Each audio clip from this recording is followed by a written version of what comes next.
ಇದೀವಿ.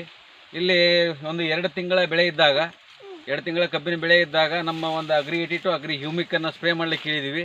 ಆಮೇಲೆ agri humic granules ಅನ್ನು 1 ಎಕರೆಗೆ 2 ಪಾಕೆಟ್ ಅಂತ ಕೊಟ್ಟಿವಿ.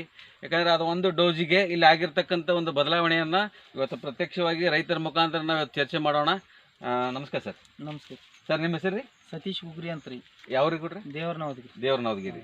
ಇಲ್ಲಿ ನಾವು ಒಂದು 2 ತಿಂಗಳ ಬೆಳೆ ಇದ್ದಾಗ ನಮ್ಮ ಒಂದು ಅಗ್ರಿಕಲ್ಚರ್ ಪ್ರಾಡಕ್ಟ್ಗಳನ್ನ ಕೊಟ್ಟಿವ್ರಿ. ಹೌದ್ರಿ. ಯಾಕಂದ್ರೆ ಮೊದಲು ಒಂದು ನೀವು ರಾಸಾಯನಿಕ ಗೊಬ್ಬರಗಳನ್ನ ನೀವು ಬಳಕೆ ಮಾಡ್ತಿದ್ರಿ. ಹೌದ್ರಿ. ಆ ರಾಸಾಯನಿಕ ಗೊಬ್ಬರಗಳ ಒಂದು ಬಳಕೆಗೆ ಆಮೇಲೆ ನಮ್ಮ ಒಂದು ಸಾವಯವ ಕೃಷಿ ಪದ್ಧತಿಯ ಒಂದು ಗೊಬ್ಬರ ಔಷಧಿಗಳ ಒಂದು ಬಳಕೆಗೆ ಆಗಿರ್ತಕ್ಕಂಥ ವ್ಯತ್ಯಾಸ ಏನ್ ಅನಿಸ್ತರಿ ಗೌಡ್ರ? ವ್ಯತ್ಯಾಸ ಅಂದ್ರೆ ಏನ್ರಿ, ಅದು ಖರ್ಚು ಕಮ್ರಿ.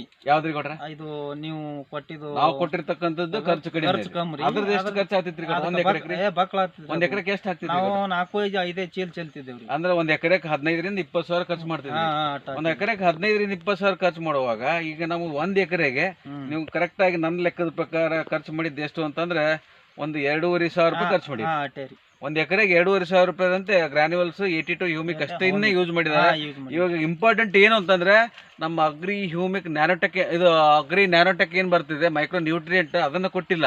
ಅದನ್ನ ಕೊಟ್ಟಿದ್ರೆ ಇನ್ನೂ ಇದು ಎಷ್ಟಾಗ್ತಿತ್ತು ಅಂತಂದ್ರೆ ಈಗ ಸುಮಾರು 20 ಗಣಿಕೆಗಳಿದಾವೆ.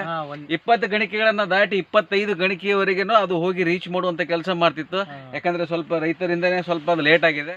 ಇಲ್ಲಿ ಒಟ್ಟಿಗೆ ಹೇಳ್ಬೇಕು ಅಂತಂದ್ರೆ ಇದಕ್ಕೆ ಗೊನ್ನೆ ಹುಳ ಬರೋದಿಲ್ಲ.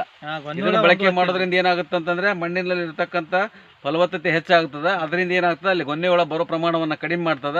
ಯಾರೆಲ್ಲ ಇವತ್ತು ರಾಸಾಯನಿಕಗಳ ಬಳಕೆಯನ್ನು ಹೆಚ್ಚು ಮಾಡಿದ್ದಾರೆ ಅವರ ಭೂಮಿ ಒಳಗ, ಪ್ರತಿಯೊಬ್ಬರು ಭೂಮಿ ಒಳಗೆ ಇವತ್ತು 150ರಷ್ಟಿಲ್ಲ ಗೊನ್ನೆ ಹುಳ ಬಂದು ಬೆಳೆಯನ್ನು ಹಾಳು ಮಾಡಿದ್ದಾವೆ. ಆ ಕಾರಣಕ್ಕಾಗಿ ಪ್ರತಿಯೊಬ್ಬರು ರೈತರು ಎಚ್ಚೆತ್ತುಕೊಂಡು ಒಂದು ಸಾವಯವ ಕೃಷಿಗೆ ಒಂದು ಹೆಚ್ಚಿನ ಒತ್ತನ್ನು ಕೊಟ್ಟು ಒಂದು ಭೂಮಿಯ ಒಂದು ಸಂರಕ್ಷಣೆ ಮಾಡುತ್ತಾ ಅದರ ಜೊತೆಗೆ ಒಂದು ವೆಸ್ಟೀಜ್ ಅಗ್ರಿ ಪ್ರಾಡಕ್ಟ್ಗಳನ್ನು ಬಳಕೆ ಮಾಡೋದು ಅಂತಂದ್ರೆ ಕಡಿಮೆ ಖರ್ಚನ್ನು ಮಾಡಿ ಹೆಚ್ಚಿನ ಇಳುವರಿಯನ್ನು ಪಡೆದುಕೊಳ್ಳುವಂಥ ಒಂದು ಸಿಸ್ಟಮ್ ಇಲ್ಲಿ.